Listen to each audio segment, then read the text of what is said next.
Di awal cerita kita kemudian diperlihatkan dengan latar pada tahun 1910, di mana pada saat itu negara Korea masih dijajah oleh Jepang dan banyak di antara mereka yang kehilangan anggota keluarga dan memaksa mereka untuk pergi meninggalkan negara mereka sendiri. Namun sebagian mereka masih ada yang tetap memilih bertahan hidup dari satu generasi ke generasi berikutnya meskipun harus hidup di bawah penjajahan Jepang yang terkenal sangat keji. Scene kemudian berpindah ke tahun 1915 di mana pada saat itu kita diperlihatkan dengan seorang wanita bernama Yang Jin yang sedang bercerita kepada seorang dukun jika dirinya sudah kehilangan ketiga anaknya dan hidup di bawah kemiskinan. Ia merasa ketakutan bahwa dirinya mungkin terkena kutukan dan hal tersebut membuatnya semakin khawatir sebab kini dirinya juga sedang mengandung. Yang Jin meminta saran dan pertolongan kepada si dukun untuk membantunya melahirkan supaya ia berhasil melahirkan anaknya dengan selamat. Setelah mendengarkan semua keluh kesahnya, si dukun kemudian berusaha membantunya hingga pada akhirnya ia pun berhasil melahirkan seorang bayi yang diramalkan akan memiliki kehidupan yang cerah. Singkat cerita, bayi yang diramal tersebut kini sudah tumbuh menjadi seorang gadis kecil bernama Sunja. Dan di suatu hari Sunja kemudian diajak oleh ayahnya pergi ke pasar untuk membeli beberapa bahan makanan yang sudah menipis. Saat berada di sana Sunja terlihat ikut membantu seorang nelayan menjual ikan dan tak lama ia pun berhasil menjual ikan tersebut dengan harga yang bagus dan mendapatkan komisi sebagai imbalan atas jasanya. Suasana yang awalnya terlihat normal tiba-tiba seketika berubah tegang di mana orang-orang pada saat itu dibuat ketakutan saat melihat dua tentara Jepang yang menindas salah satu warga asli Korea. Terlihat pada saat itu tidak ada satupun orang yang berani melerai karena mereka tahu jika mereka melakukan hal tersebut maka sudah dipastikan bahwa mereka juga akan ditangkap serta dieksekusi. Saat dalam perjalanan pulang sang ayah mengungkapkan bahwa ia berjanji akan selalu menjaga dan melindunginya dengan sepenuh hati karena Sunja adalah satu-satunya putrinya yang sangat ia sayangi. Scene lalu berpindah ke tahun 1989 di negara Amerika tepatnya di New York, yaitu kota pusat bisnis yang memiliki julukan sebagai kota yang tidak pernah tidur. Pada saat itu kita kemudian diperlihatkan dengan seorang pria berkebangsaan Korea bernama Baek Solomon, yang kini telah berhasil membangun karirnya sebagai seorang pegawai di bank sentral yaitu Bank Amerika. Meskipun telah berhasil membangun karirnya yang bagus, Solomon ternyata menyimpan rasa kecewa terhadap atasannya karena setelah lama bekerja keras ia tidak kunjung mendapatkan promosi jabatan seperti yang sempat pernah mereka janjikan kepadanya. Tak menyerah begitu saja, Solomon mengajukan sebuah proyek yang dianggap mustahil kepada atasannya dan menyanggupi bahwa ia pasti akan berhasil menyelesaikan tugas tersebut. Akan tetapi hal itu akan segera diselesaikan asalkan para atasannya bersedia dengan tawarannya untuk segera mempromosikan jabatannya menjadi wakil presiden direktur dan memberikan kenaikan gaji yang mulai berlaku pada hari ini. Menyadari potensi besar dari proyek tersebut, atasannya dengan senang hati langsung menyetujui permintaan itu. Setelah menerima promosi dan terlibat dalam proyek penting, Solomon memutuskan untuk kembali ke negaranya guna menemui sang ayah bernama Baek Mozazu, yang kepulangannya saat itu untuk memberitahu mengenai kabar bahagia tersebut. Diketahui bahwa ayah Solomon ternyata adalah seorang pengusaha sukses yang memiliki bisnis kasino cukup terkenal bernama Pachinko. Mendengar kabar bahwa anaknya telah mendapatkan promosi, ia merasa sangat bangga dan tanpa ragu langsung memberitahukan hal tersebut kepada atasan dan teman-temannya yang kebetulan sedang berada di sana. Setelah itu Solomon kemudian pulang ke rumah bersama ayahnya dan disambut dengan hangat oleh neneknya yang tampak sangat bahagia melihat cucunya kembali. Ternyata kepulangannya sengaja direncanakan hanya untuk tinggal beberapa hari agar bisa menghabiskan waktu bersama keluarganya sebelum kembali ke Amerika untuk bekerja. Setelah berbincang dengan neneknya, Solomon yang merindukan kenangan suasana rumah terlihat duduk dan memainkan piano. Dari foto yang berada di atas piano, terungkap bahwa nenek Solomon ternyata adalah Sunja di masa sekarang. Scene kemudian kembali ke masa lalu tepatnya saat Sunja masih kecil dan bersiap menyelam untuk mencari abalon yaitu sejenis kerang-kerangan. Ayahnya yang juga berada di sana, tampak khawatir karena putrinya belum juga muncul ke permukaan. Tepat ketika ayahnya akan menyelam untuk mencarinya, Sunja akhirnya muncul sambil menunjukkan hasil tangkapannya kepada sang ayah. Di malam harinya karena rumah mereka disewakan, terlihat beberapa nelayan sedang menikmati makanan yang tadi didapat oleh Sunja.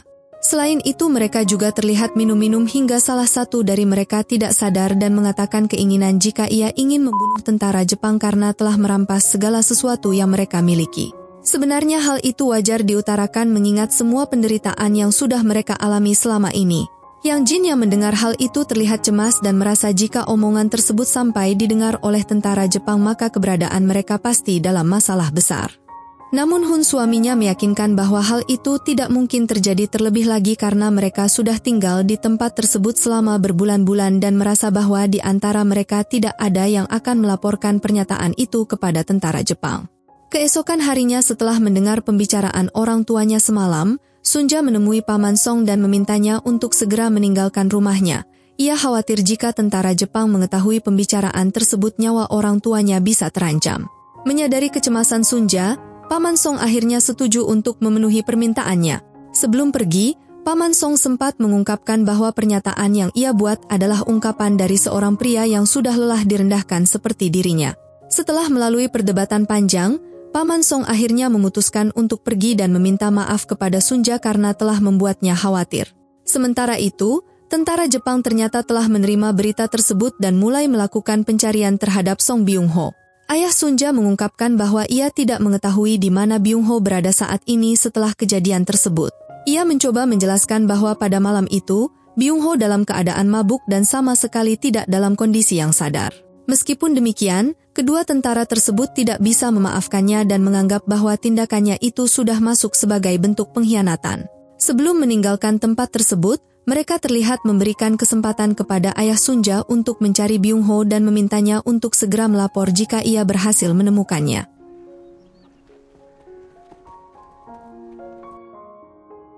Cerita kemudian beralih kepada Solomon yang memberitahu neneknya bahwa ia tidak akan tinggal di Korea.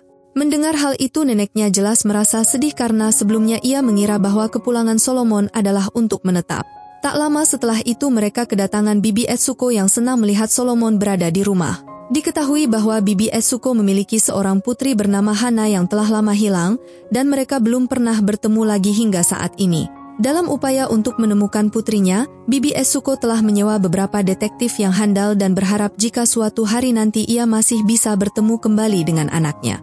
Sementara itu Paman Song rupanya berhasil tertangkap oleh tentara Jepang di mana semua orang yang berada di sana hanya bisa terdiam tak terkecuali dengan Sunja yang turut menyaksikan kejadian tersebut.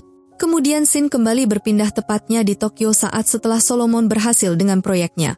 Di sana Solomon secara resmi dipromosikan menjadi wakil presiden direktur dan diperkenalkan dengan atasannya yang baru bernama Mr. Tom. Bersamaan dengan hal itu terlihat berita di TV mengabarkan tentang meninggalnya Kaisar Hito yang memerintah selama Jepang menjajah Korea. Kabar tersebut seketika membuat Sunja kembali teringat saat tahun 1915 di mana pada saat itu sang ayah juga dinyatakan meninggal dunia akibat penyakit tuberkulosis. Jelas kepergian sang ayah membuat Sunja dan ibunya sangat terpukul mengingat sang ibu juga pernah merasakan kehilangan ketiga anaknya yang meninggal sebelum kelahiran Sunja. Sunja yang merasa sedih kemudian pergi ke laut sambil mengingat kembali perkataan sang ayah semasa hidup yang memintanya untuk hidup dengan hati yang kuat dan tidak mudah menyerah.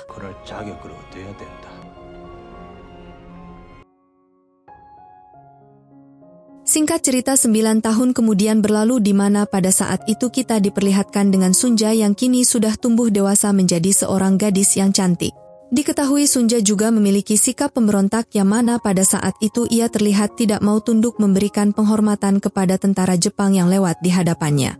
Bersamaan dengan hal itu terlihat seorang pria tampan yang berprofesi sebagai broker ikan bernama Ko Hansu yang secara diam-diam terus memperhatikan Sunja sedari tadi. Dalam perjalanan pulang Sunja sempat mendengar pembicaraan orang-orang mengenai Hansu yang dianggap sangat kejam kepada para nelayan. Setelah turun dari kapal Sunja menyaksikan sendiri kekejaman Hansu terhadap seorang nelayan yang dianggap melakukan kesalahan padahal hal itu adalah fakta yang dikatakannya. Suatu ketika saat berbelanja di pasar salah satu seorang pedagang di sana memberikan hadiah yang ternyata itu adalah hadiah titipan dari Hansu untuk diberikan kepada Sunja. Akan tetapi Sunja pada saat itu langsung menolak hadiah tersebut dengan alasan jika dirinya sama sekali tidak kenal dengan pria tersebut terlebih lagi ia bukan siapa-siapa baginya. Saat akan pulang Sunja kemudian diganggu oleh beberapa pria cabul yang mencoba menggoda Sunja dan bahkan langsung membongkar isi belanjaan yang dibawa olehnya. Dan parahnya mereka bahkan berencana untuk memperkosa Sunja dengan membawanya ke sebuah ruang penyimpanan. Akan tetapi hal itu kemudian segera diketahui oleh Hansu di mana tanpa aba-aba ia pun langsung menghajar beberapa pria cabul tersebut dan memaksa mereka untuk meminta maaf dengan rasa penyesalan. Sontak hal itu membuat Sunja hanya bisa terdiam dan tak menyangka jika Hansu ternyata memiliki kekuasaan penuh terhadap orang yang berada di tempat ini. Tak cukup dengan itu saja, Hansu bahkan rela mengantarkan Sunja pulang ke rumahnya dengan kapal yang biasa ia tumpangi hingga membuat orang-orang di sana terdiam dan tak berani menggosipnya lagi. Hansu juga mengatakan jika pemuda tersebut tidak akan mengganggunya lagi karena ia sudah mengancam jika mereka kembali mengganggunya maka mereka akan dibunuh dan jasad mereka akan diberikan kepada anjing. Hal itu jelas semata-mata modus dari Hansu agar ia bisa mendekati Sunja dan agar ia bisa membuatnya merasa tenang. Hansu kemudian mengalihkan pembicaraan dan memberitahu kepada Sunja jika dirinya sudah lama pergi selama 14 tahun sebelum akhirnya kembali ke daerah ini. Setelah turun dari kapal, Sunja yang melihat noda darah di baju Hansu kemudian menawarkan diri untuk mencuci bajunya dan jika ia tidak merasa keberatan Sunja meminta Hansu untuk datang ke sungai sebelum jam makan siang karena ia akan menunggunya di sana. Terlihat jika Sunja mulai jatuh hati kepada Hansu meskipun ia terlihat masih malu-malu kepadanya.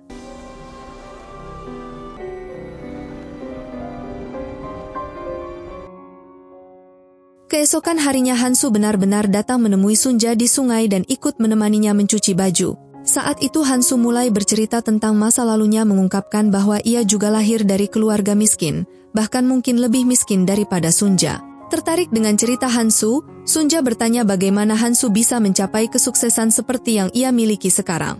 Hansu menceritakan betapa miskinnya keluarganya dulu di mana rumah mereka bahkan tidak memiliki listrik dan ia hanya memiliki satu set pakaian yang harus dicuci terus-menerus karena tidak mampu membeli yang lain.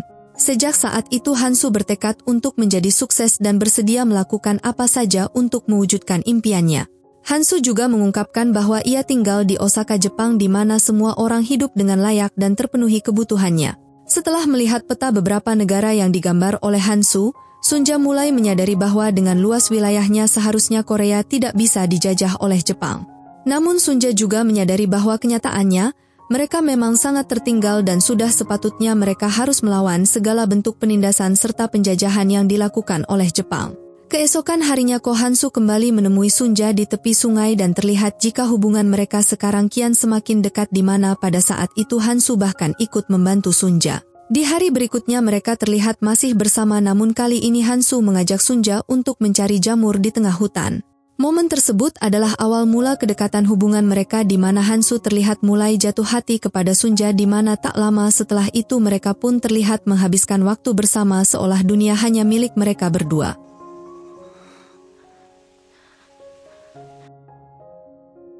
Sementara itu Mr. Tom, Solomon dan Naomi terlihat sedang mendiskusikan pembelian lahan yang selama ini sangat sulit mereka dapatkan karena pemiliknya menolak untuk menjualnya. Meskipun mereka telah membuat 3 tawaran yang jauh di atas harga pasar, pemilik tanah tetap menolak dan menegaskan bahwa tanah tersebut tidak dapat diukur dengan uang.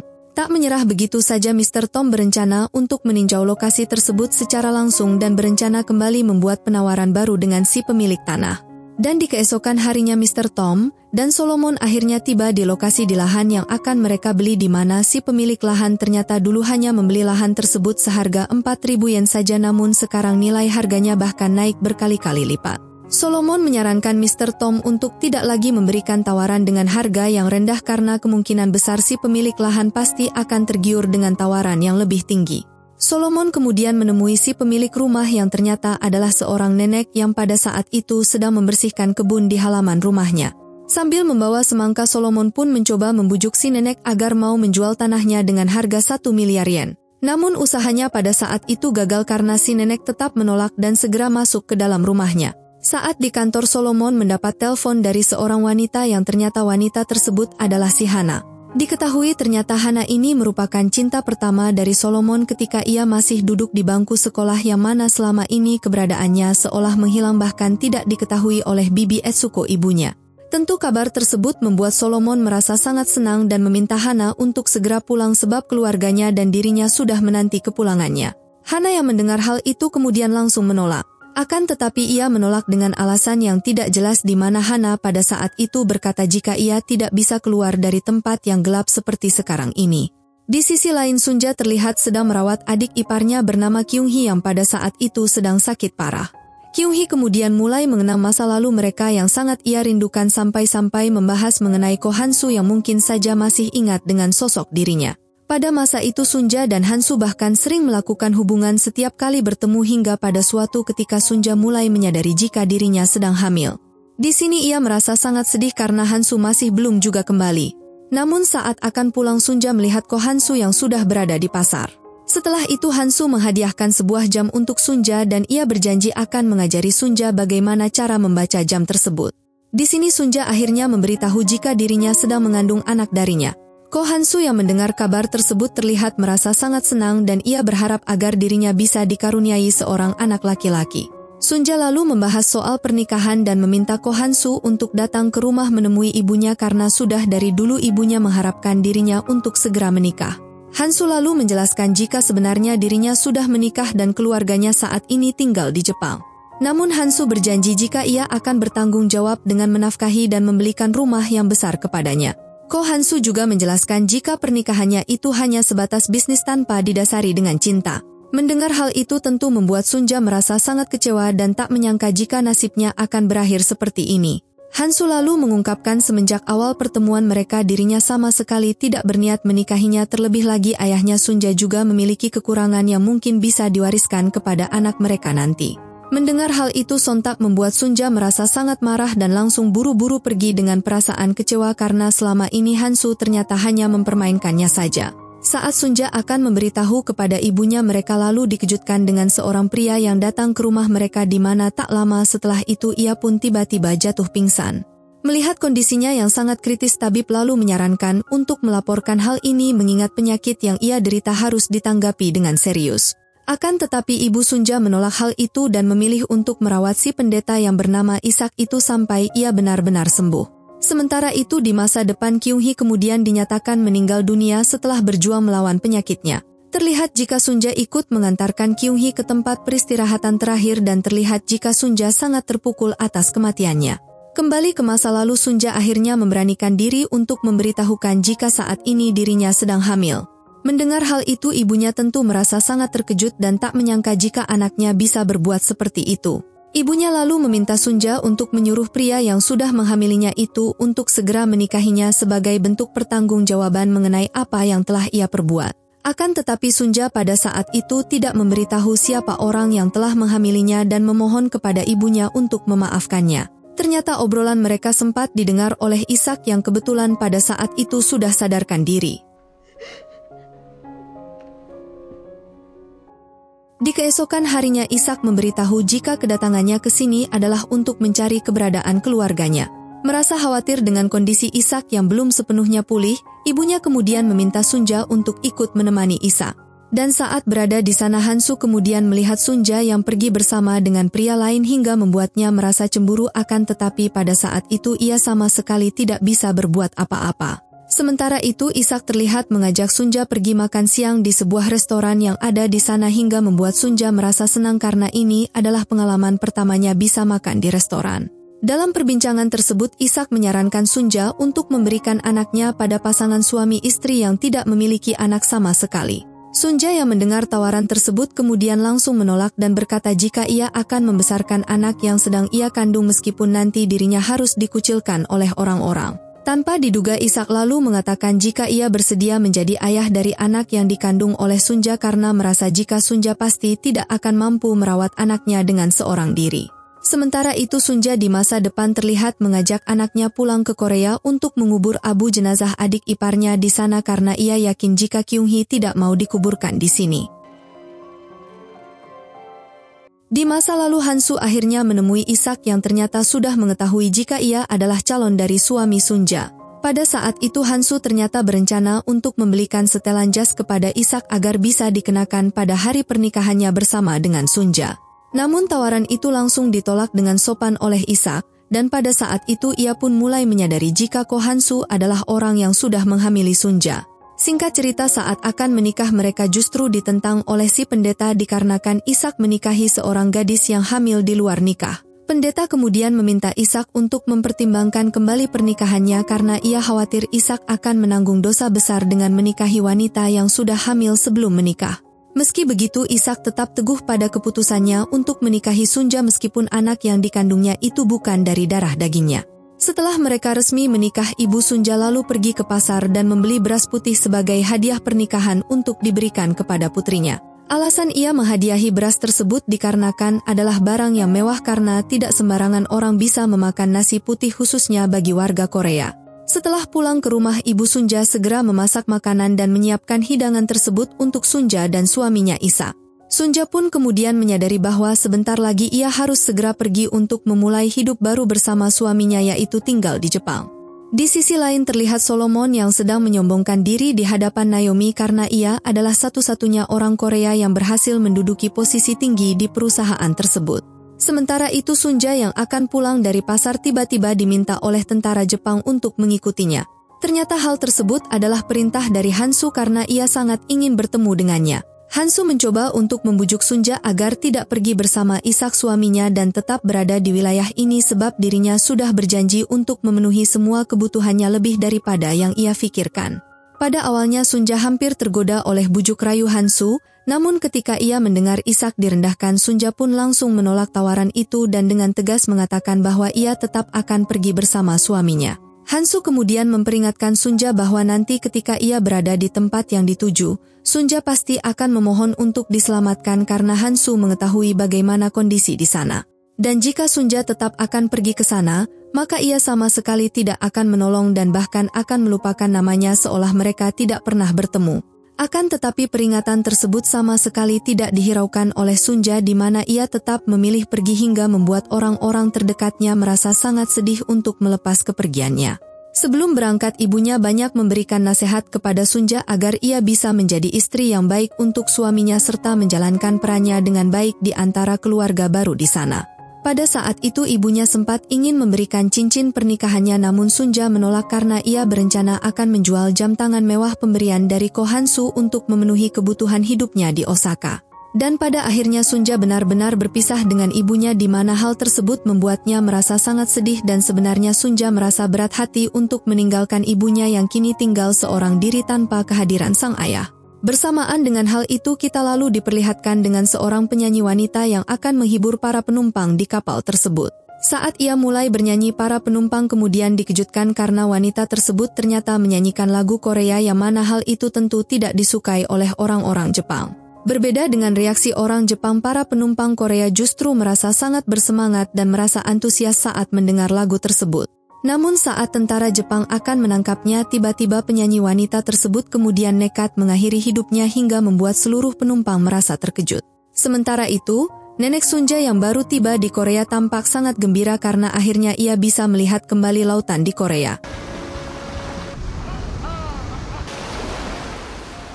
Di sisi lain, Solomon yang gagal dalam proyeknya disalahkan oleh atasannya termasuk Mr. Tom. Namun Solomon tampaknya tidak peduli dengan semua tuduhan tersebut dan memilih pergi mencari cara untuk melepaskan semua beban yang ia rasakan. Naomi yang melihat tindakan Solomon kemudian tersenyum dan merasa lega karena akhirnya Solomon bisa melepaskan semua bebannya.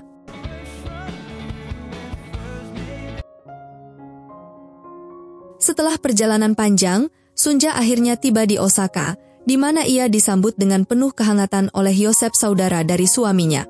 Ishak lalu memperkenalkan Sunja kepada Yosef jika orang yang bersamanya ini adalah istrinya. Meskipun Sunja terlihat merasa canggung, Yosef pada saat itu berusaha menenangkan Sunja dan berkata bahwa mereka kini adalah keluarga dan Sunja tak perlu lagi merasa sungkan kepada mereka. Yosef kemudian langsung mengajak mereka pulang ke rumah dan berkata jika sampai mereka terlambat istrinya Kyung-hee pasti akan memarahinya. Dalam perjalanan Sunja kemudian tak sengaja melihat seorang pria dengan pakaian yang sangat mirip dengan Ko Hansu yang seolah mengisyaratkan bahwa sosoknya masih membekas dalam ingatan Sunja. Singkat cerita mereka akhirnya tiba di lingkungan tempat tinggal Yosef yang tampak kumuh karena di sanalah mayoritas orang Korea tinggal.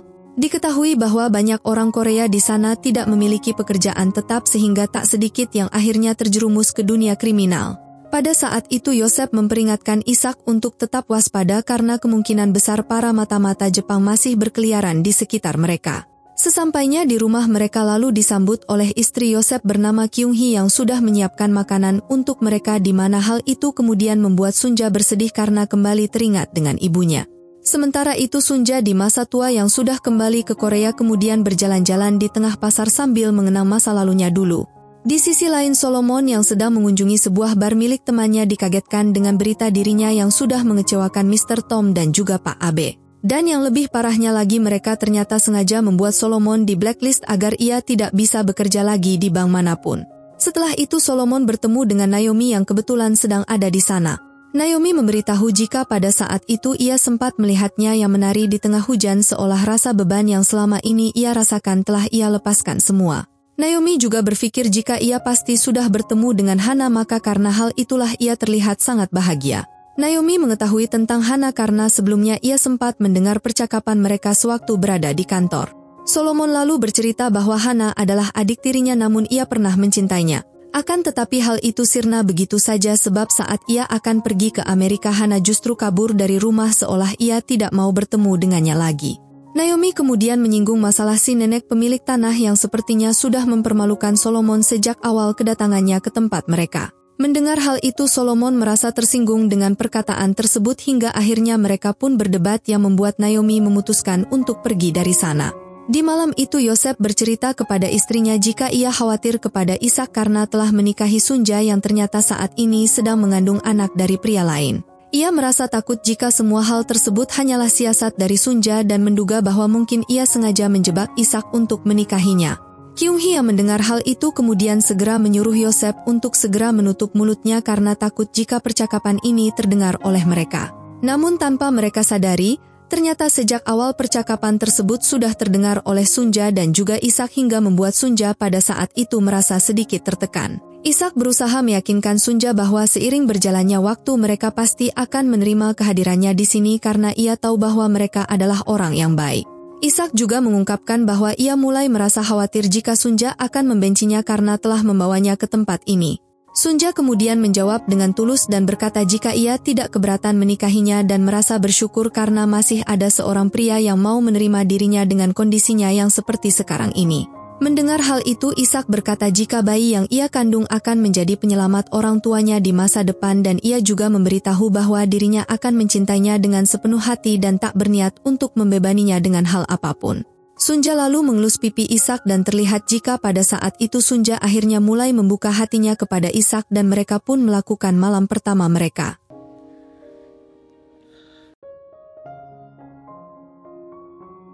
Singkat cerita 1 bulan kemudian berlalu, terlihat jika Sunja kini sering bangun kesiangan hingga ia tak lagi menyadari bahwa suaminya sudah berangkat ke gereja terlebih dahulu.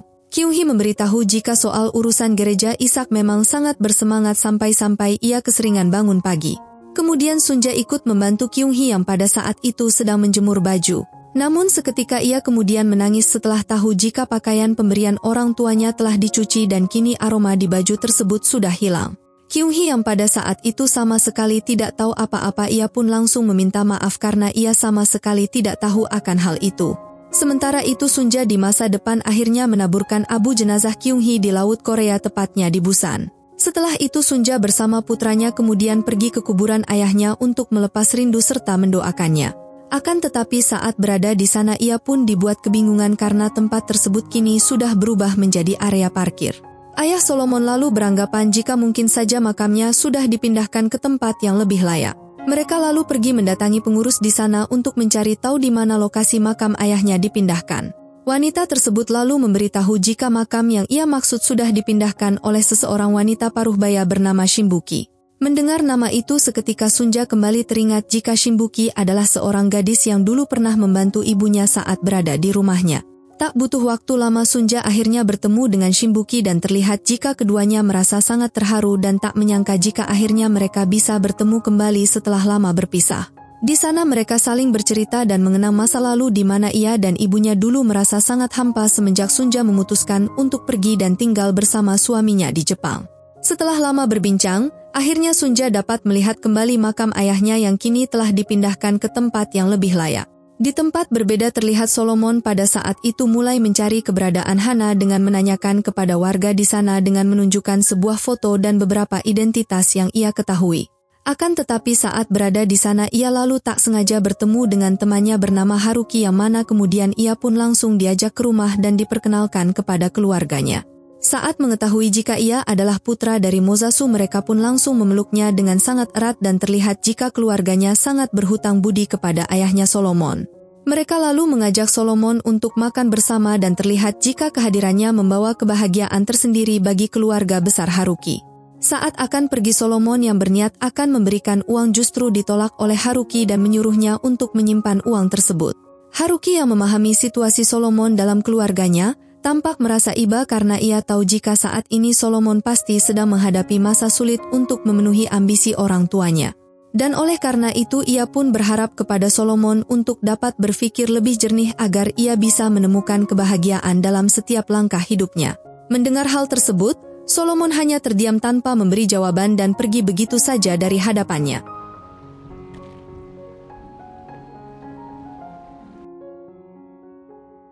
Sin kemudian kembali ke masa lalu di mana pada saat itu terlihat jika Kyung-hee didatangi oleh 2 orang rentenir yang menagih hutang atas suaminya. Mereka memberitahu jika alasan Yosef meminjam uang adalah untuk menambah biaya pernikahan adiknya yang dimaksud adalah pernikahan Ishak dan Sunja. Sunja yang mendengar hal tersebut tentu merasa terkejut dan tanpa pikir panjang ia pun langsung menyanggupi bahwa ia akan segera melunasi semua hutang tersebut dalam waktu dekat. Akan tetapi Kyung-hee pada saat itu menolak bantuan dari Sunja karena menurutnya hutang itu adalah tanggung jawabnya sendiri dan suaminya lah yang telah membuat kesepakatan tersebut. Namun Sunja tetap bersikeras akan membayar hutang tersebut karena bagaimanapun hutang itu juga terlibat dengannya dan ia berencana akan menjual jam pemberian dari Kohansu.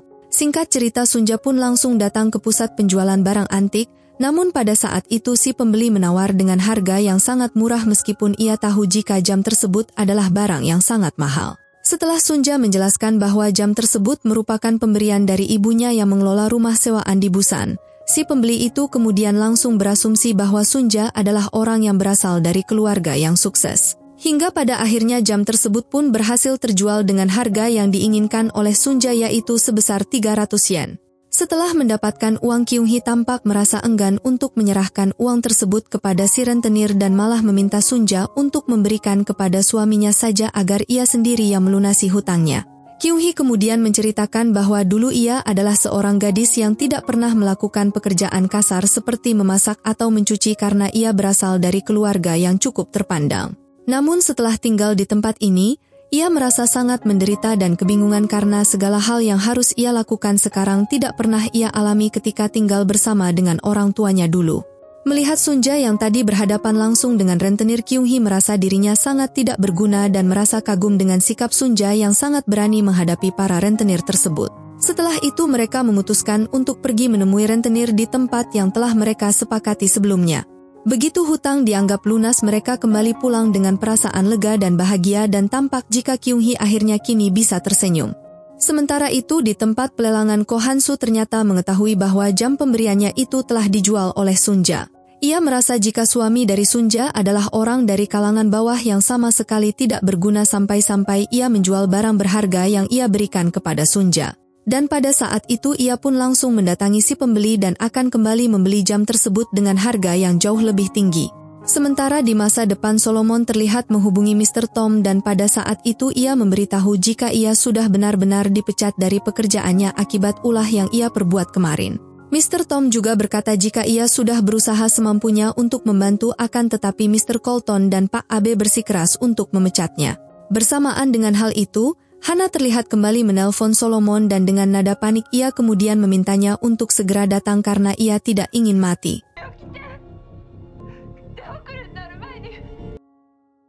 Sin kemudian kembali ke masa lalu tepatnya di tahun 1975 saat keduanya masih berada di bangku SMA. Pada saat itu hubungan mereka terlihat sangat toksik di mana ketika Hana melihat Solomon yang sedang bersama teman-temannya, ia pun langsung memaksa Solomon untuk mengajaknya pergi ke sebuah minimarket. Saat berada di sana Hana terlihat menyuruh Solomon untuk membayar makanannya akan tetapi karena Solomon yang tidak mempunyai uang ia pun menyuruh Solomon untuk mencuri makanan tersebut sebagai pembuktian bahwa ia benar-benar mencintainya. Tanpa ragu Solomon yang dilanda mabuk asmara ia pun langsung mengiyakan permintaan tersebut di mana saat akan pergi ia justru tertangkap basah oleh si pemilik toko dan akan melaporkannya kepada polisi. Hana yang berhasil kabur duluan ia pun memohon kepada si pemilik toko untuk melepaskan Solomon namun ia sama sekali tidak peduli dan tetap ingin melaporkannya. Saat mendengar jika si pemilik toko mengatakan bahwa semua orang Korea adalah pengacau, Solomon seketika murka dan langsung menghajar pria tua itu hingga membuatnya tak berdaya. Menyadari jika Solomon mulai lepas kendali, Hana mencoba untuk menghentikannya, namun usahanya gagal karena Solomon langsung menghajar si pria tua tersebut tanpa ampun. Setelah kejadian itu, ia pun langsung dibawa ke kantor polisi dan tak lama kemudian ayahnya datang dan meminta maaf atas semua perbuatan anaknya. Ia memohon agar anaknya bisa dibebaskan meskipun hanya mencuri sebuah permen. Namun si polisi mengatakan jika apa yang dilakukan oleh putranya itu adalah bentuk kejahatan yang sudah seharusnya ia pertanggungjawabkan. Tak lama setelah itu si polisi kemudian mendapat telepon dari seseorang yang meminta Solomon untuk segera dibebaskan. Pada akhirnya Solomon terbebas dari jeratan hukum dan menyuruhnya pergi begitu saja karena ia mendapatkan laporan bahwa mereka ternyata adalah orang yang berpengaruh. Saat berada di luar, ayahnya meminta penjelasan kepada Solomon apakah ia sengaja melakukan semua hal itu hanya semata-mata untuk menyenangkan Hana.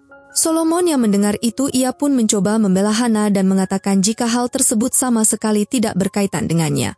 Setelah percaya dengan perkataan tersebut, ayahnya lalu memutuskan untuk mengirim Solomon ke Amerika karena ia tidak ingin anaknya selalu mendapat masalah jika harus tetap tinggal di sini. Solomon jelas langsung menolak karena ia tidak mau pergi meninggalkan Hana dan berkata jika di sini adalah rumahnya. Ayahnya lalu memberitahu jika neneknya pasti akan merasa sedih jika Solomon tidak mau tinggal di Amerika dan hal tersebut adalah keputusan yang disarankan oleh neneknya.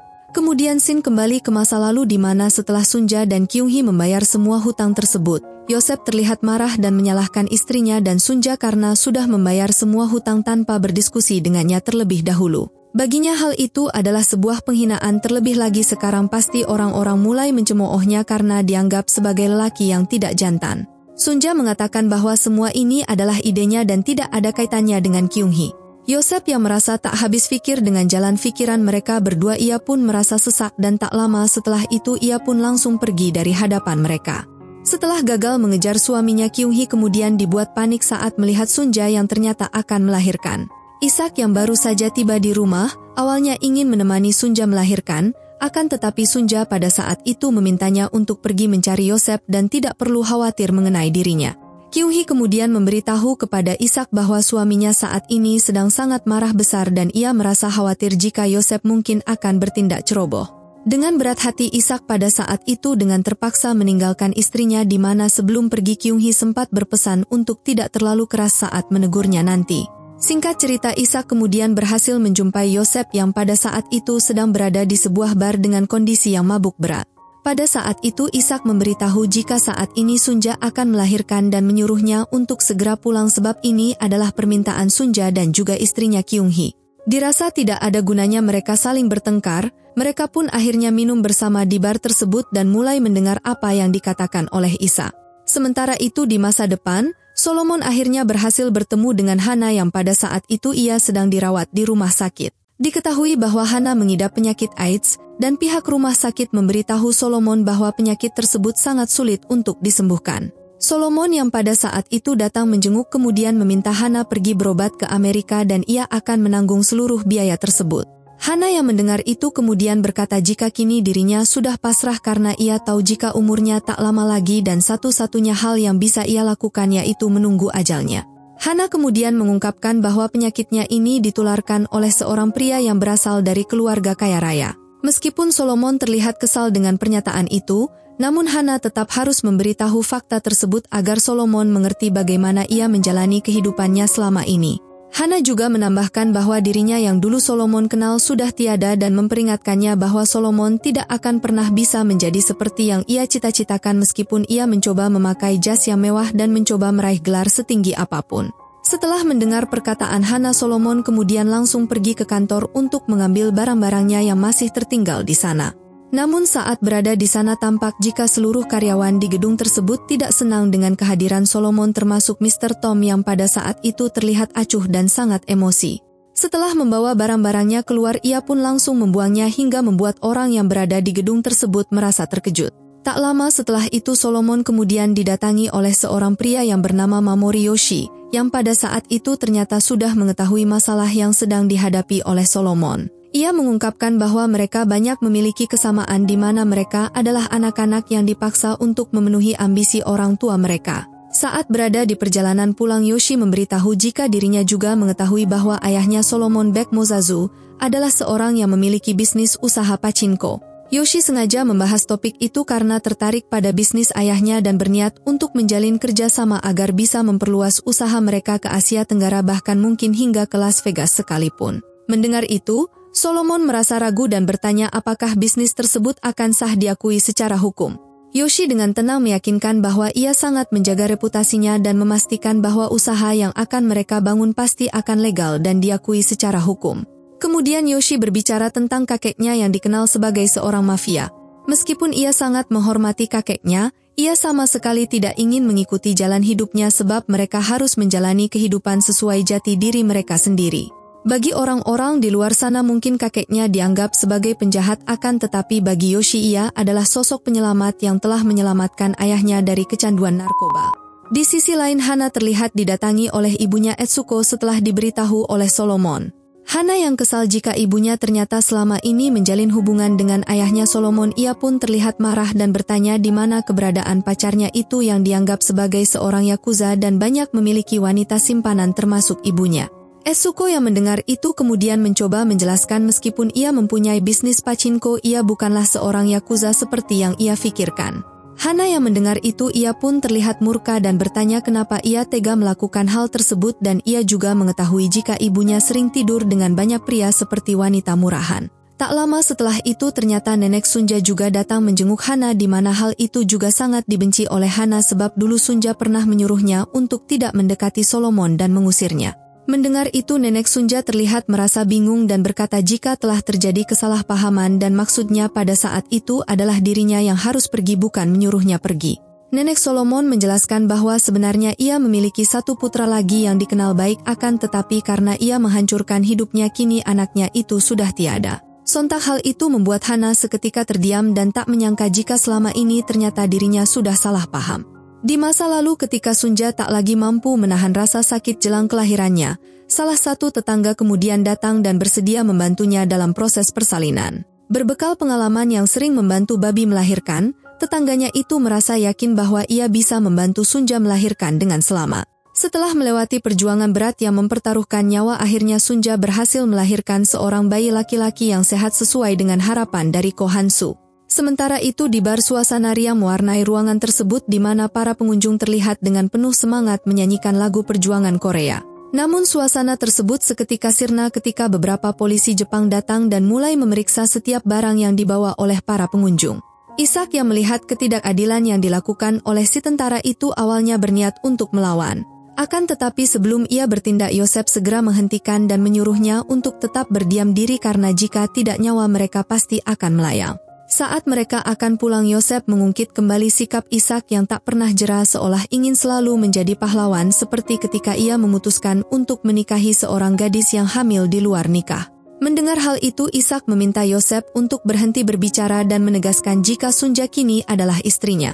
Ishak menjelaskan bahwa alasannya menikahi Sunja adalah karena ia merasa berhutang budi karena pada saat ia hampir kehilangan nyawanya, Sunja dan ibunya datang menolong dan berkat bantuan mereka ia masih hidup hingga saat ini.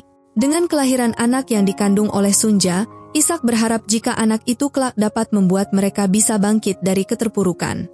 Ketika tiba di rumah, Ishak merasa sangat bahagia saat mengetahui bahwa Sunja telah berhasil melahirkan anak yang dikandungnya. Ishak segera menggendong bayi itu dengan penuh kasih, lalu mendoakannya agar nanti ia tumbuh menjadi seorang anak yang bijaksana.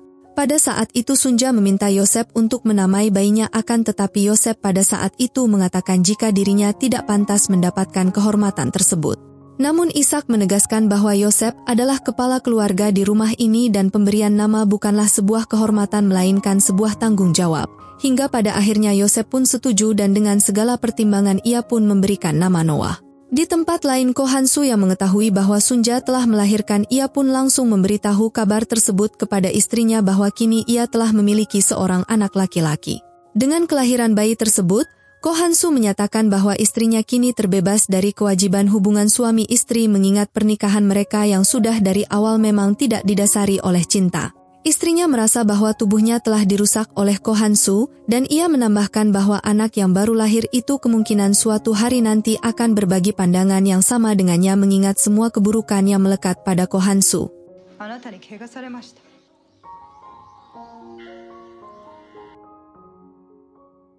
Sin kemudian kembali ke masa lalu di tahun 1923 di mana pada saat itu kita diperlihatkan dengan Kohansu dan ayahnya yang hidup mengadu nasib di kota Yokohama, Jepang. Diketahui sang ayah ternyata bekerja di tempat arena perjudian tinju milik orang Jepang sebagai bandar. Sedangkan Kohansu sendiri ia ternyata menjadi seorang guru les matematika di sebuah keluarga Amerika yang sangat kaya karena kepintarannya dalam hal menghitung. Pada saat itu Hansu kemudian dihampiri oleh bos ayahnya bernama Ryochi, yang merasa bangga dengan kecerdasan yang dimiliki oleh Kohansu dan karena hal itu ia pun merasa tertarik untuk merekrutnya sebagai akuntan di bisnis yang ia kelola. Akan tetapi sang ayah ternyata merasa keberatan dan pada saat itu ia berusaha menghindar tawaran pekerjaan tersebut dengan mengatakan jika saat ini Hansu sudah bekerja sebagai guru les matematika. Suatu ketika saat sedang mengajar les matematika, Kohansu mendapat tawaran untuk ikut ke Amerika bersama mereka. Putranya beralasan jika ia sangat terkesan dengan kecerdasan Kohansu, terlebih lagi ia membutuhkan Kohansu untuk melanjutkan studinya di Amerika karena jika Hansu tidak ikut sudah pasti ia akan gagal. Kemudian Kohansu diminta untuk menemui Tuan Holmes guna menyampaikan surat dari istrinya. Di sana Tuan Holmes tak segan memuji kecerdasan Kohansu di depan rekannya hingga membuat Kohansu tersenyum merasa bangga. Singkat cerita, Kohansu dan ayahnya terlihat sedang makan di luar stadion pacuan kuda sambil beristirahat. Selain mereka, rupanya beberapa warga miskin Korea hanya bisa menonton dan mengintip dari pagar pembatas. Kemudian Kohansu memberitahu bahwa keluarga Holmes akan membawanya ke Amerika karena putranya sangat menginginkannya ikut untuk membantu studinya di sana. Mendengar itu si ayah merasa kasihan karena anaknya harus menjadi bawahan agar bisa mewujudkan mimpinya. Meskipun harus berpisah namun ia sangat mendukung penuh anaknya untuk pergi ke Amerika agar suatu saat nanti ia bisa berkembang dengan memanfaatkan privilege mereka. Keesokan harinya Hansu tidak sengaja mendengar pembicaraan ayahnya dengan bosnya yang ternyata sang ayah telah mencuri uang dengan alasan karena urusan mendadak. Diketahui sang ayah ternyata memberikan uang itu kepada seorang wanita berketurunan Jepang yang sangat ia sukai. Pada saat itu Kohansu dan ayahnya datang menemui wanita tersebut dan memberitahu semua kronologi yang terjadi. Namun si wanita ternyata tidak menggunakan uang tersebut untuk keperluan pribadinya dan malah kembali meminjamkan uang tersebut kepada temannya. Saat diminta untuk dikembalikan ia terlihat berkelit dan memberitahu jika uang tersebut sudah dipastikan tidak akan dikembalikan olehnya. Kohansu lalu menawarkan diri untuk meminjamkan uang kepada keluarga Holmes, namun ayahnya melarang hal itu karena khawatir jika hal tersebut bisa membuat Hansu batal pergi ke Amerika. Dan pada akhirnya si ayah menyuruh Kohansu untuk segera pergi ke Amerika dan memberitahu jika ia akan menyelesaikan permasalahan yang sedang ia hadapi. Kohansu yang tak mau berpisah dengan sang ayah, ia pun terus memohon kepada ayahnya, akan tetapi ia yang kesal dengan sikap Kohansu yang mulai membangkang, ia pun langsung menghajarnya. Sebelum pergi sang ayah meminta untuk melupakan rasa belas kasihan kepadanya karena hal itu adalah cara supaya ia bisa terlepas dengan segala penderitaan yang ia rasakan selama ini. Akan tetapi Hansu pada saat itu tidak langsung pergi dan memutuskan untuk kembali menyusul ayahnya ke tempat bosnya dengan mengatakan jika ia akan menerima tawaran pekerjaan yang pernah ia tawarkan sebelumnya. Tak berselang lama tiba-tiba terjadi gempa bumi yang begitu kuat hingga merenggut nyawa sang ayah dan beberapa orang yang berada di tempat tersebut. Di tengah kekacauan tersebut, Ryochi segera mengajak Kohansu untuk menyelamatkan diri ke sebuah bukit bersama dengan para warga lainnya. Saat berada di sana, Ryochi berusaha menguatkan Hansu agar ia bisa tetap bersikap tegar dan tidak menyia-nyiakan pengorbanan ayahnya supaya ia dapat terus melanjutkan hidupnya. Ryochi menyuruh Hansu untuk pergi ke keluarga Holmes sementara ia akan mencari anggota keluarganya yang sampai sekarang ini belum ditemukan. Setibanya di sana Hansu langsung pergi mendatangi keluarga Holmes dan memberitahu jika dirinya ingin ikut bersama mereka. Namun satu-satunya jalan untuk bisa menuju ke sana yaitu dengan berjalan kaki mengingat jalanan sudah hancur akibat gempa. Di tengah perjalanan tiba-tiba kembali terjadi gempa susulan diiringi dengan gunung meletus yang pada saat itu membuat Nyonya Holmes dan putranya Andrew harus meninggal. Di malam itu Hansu yang telah berhasil bertemu dengan Ryochi ia pun merasa sangat sedih karena harapan terakhirnya pergi bersama keluarga Holmes kini sudah pupus. Pada saat itu ia mengambil sebuah jam yang berada di saku jasad Andrew dan memberikan penghormatan terakhir kepada mereka. Singkat cerita mereka akhirnya sampai di sebuah kedai yang hanya menyediakan minuman seadanya.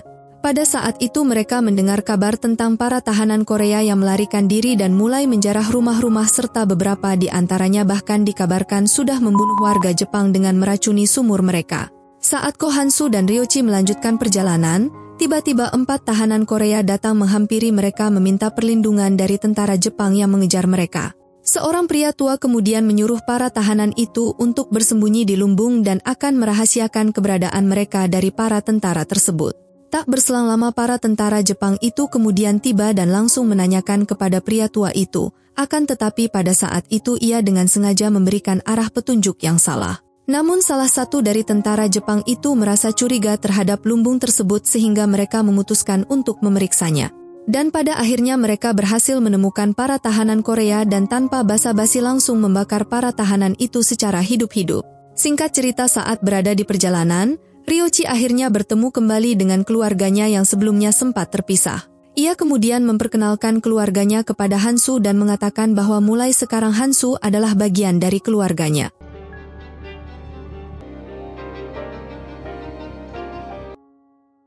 Scene kemudian berpindah ke tahun 1938 tepatnya di Osaka di mana pada saat itu Noah anak dari Sunja kini telah berusia 7 tahun dan ia pun menjadi anak yang baik dan juga cerdas.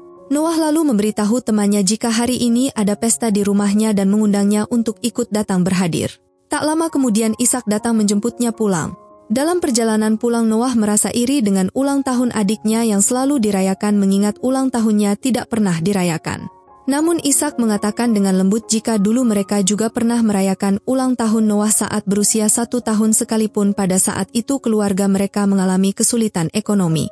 Sesampainya di rumah mereka pun langsung merayakan pesta di mana ternyata hal itu adalah pesta perayaan ulang tahun dari adiknya Noah yaitu Baek Mozasu. Sementara itu di masa sekarang, Hana yang kesehatannya semakin memburuk ia pun dijenguk oleh keluarganya. Sebelum itu dokter ternyata telah memberitahu kepada Etsuko ibunya bahwa kondisi Hana terus memburuk dan diperkirakan hidupnya tidak akan lama lagi. Berita itu sangat menghancurkan hati sang ibu hingga ia tak mampu menahan air matanya. Pada malam itu, Solomon kembali mengunjungi Hana dan di sana ia bertemu dengan ayahnya. Saat itu Solomon langsung memberitahu ayahnya bahwa ia baru saja dipecat dari pekerjaannya. Solomon juga mengungkapkan bahwa ia tidak berencana kembali ke Amerika karena ia berencana ingin membuka bisnis pachinko bersama Pak Yoshi teman Pak Baek. Mendengar hal itu Pak Baek langsung menentangnya karena ia tahu Yoshi adalah seseorang yang tidak dapat dipercaya dan sering berbohong. Namun Solomon tetap teguh pada pendiriannya dan tidak menghiraukan peringatan ayahnya. Setelah itu Solomon datang menghampiri Hana yang pada saat itu kondisinya kian semakin memburuk. Hana yang merasa bersalah karena telah memperlakukan Solomon dengan buruk ia pun meminta maaf dan berpesan kepada Solomon setelah kematiannya nanti Solomon dapat merawat ibunya yang kini tinggal seorang diri. Meskipun telah disakiti berkali-kali, Solomon dengan tulus memaafkan Hana dan berjanji akan melakukan apapun demi kebaikannya. Kembali ke masa lalu Noah memberitahu Sunja bahwa hari itu ayahnya tidak datang menjemputnya di sekolah. Mengetahui hal itu, mereka segera pergi ke gereja tempat Ishak bekerja. Sesampainya di sana terlihat banyak orang yang berkerumun di mana setelah didekati ternyata pada saat itu pihak aparat telah melakukan penggeledahan serta melakukan penangkapan kepada Ishak karena dituduh ikut terlibat dalam pemberontakan. Sunja dengan cepat menyuruh Noah untuk memberitahukan kabar ini kepada pamannya Yosef dan memintanya segera datang ke kantor polisi. Singkat cerita setelah tiba di sana, Yosef berusaha membebaskan Ishak dan bersikeras bahwa Ishak tidak melakukan kesalahan apapun. Namun polisi menolak dan menjelaskan bahwa tanpa bukti mereka tidak bisa melepaskan Ishak dan mereka juga menambahkan bahwa Ishak akan dibebaskan jika terbukti memang tidak bersalah. Melihat Sunja dan Noah yang begitu panik, Yosef mencoba menenangkannya dan berjanji bahwa ia akan berusaha membebaskan Ishak secepat mungkin. Tak lama kemudian Yosef menerima kabar buruk bahwa dirinya telah dipecat dari pekerjaannya dengan alasan bahwa penangkapan Ishak terkait dengan kejahatan politik. Di masa sekarang Solomon datang menemui Pak Yoshi dan memintanya untuk membeli tanah si nenek yang tempo hari menolak menjual tanah kepada perusahaan lamanya. Ia berencana akan menguras semua uang di perusahaannya dulu sehingga mereka akan mendapatkan sejumlah dana yang mungkin bisa mereka gunakan untuk membuka bisnis pachinko. Setelah membuat kesepakatan bersama Pak Yoshi, Solomon kemudian mendapatkan kabar bahwa saat ini Hana sudah masuk ke dalam fase kritis. Mengetahui hal itu ia pun segera pergi ke rumah sakit dan langsung membawanya keluar dengan tergesa-gesa tanpa memperdulikan sang ayah dan juga bibi Etsuko. Diketahui ternyata Hana ingin di hari kematiannya dirinya seolah berada di Hawaii, maka dari itu Solomon ingin membahagiakan Hana untuk terakhir kalinya meskipun hal itu tidak bisa diwujudkan secara nyata. Tak lama kemudian Hana akhirnya meninggal akibat penyakit AIDS yang selama ini diderita olehnya. Sunja yang melihat Solomon sangat begitu sedih, ia pun segera datang menghampiri dan memberikan arloji pemberian Kohansu untuk ia simpan. Awalnya Sunja menganggap bahwa arloji itu pembawa sial, namun ternyata ia salah menduga karena arloji tersebut adalah pembawa keberuntungan untuk keluarganya. Kembali ke masa lalu, Noah dan Sunja tidak bisa berbuat apa-apa setelah melihat Ishak yang akan dipindahkan ke penjara karena terbukti ikut dalam sebuah organisasi pemberontakan. Dan pada akhirnya Sunja kembali kehilangan sosok pria yang sangat ia cintai.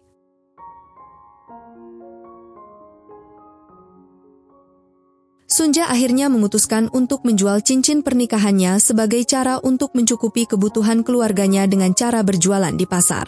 Awalnya Yosef merasa keberatan karena khawatir bahwa orang-orang akan memandang dirinya sebagai pria rendahan, karena dianggap tidak mampu menjalankan tanggung jawabnya sebagai seorang kepala keluarga.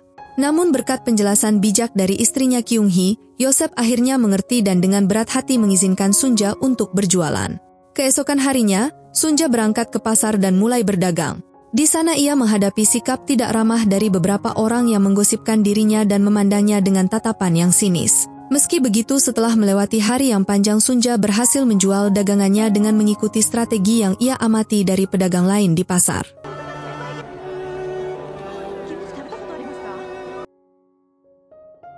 Sementara itu di tempat lain, Noah didatangi oleh Kohansu, ayah kandungnya. Menyadari bahwa Ishak telah ditangkap, Hansu berusaha memberikan dorongan semangat agar Noah tetap tegar dan menjalani hidup dengan ketabahan sehingga kelak ia bisa menjadi seorang pria yang kuat. Saat Noah bertanya siapa sebenarnya Hansu, ia langsung mengalihkan pembicaraan dan menawarkan untuk mengantarnya ke sekolah melalui jalur yang lebih cepat. Namun Noah menolak tawaran itu karena ia ingin mengikuti rute yang biasa ditempuh bersama dengan Ishak ayahnya. Menyadari adanya kesamaan karakter dengan Noah, Hansu memberikan nasihat penting agar Noah bisa tumbuh menjadi sosok yang luar biasa sehingga orang lain tidak bisa meremehkannya. Ia juga berpesan agar Noah tidak terlalu terpaku pada masa lalu dan selalu berfokus ke depan jika ingin mencapai kesuksesan. Noah, 바보로 살지 마.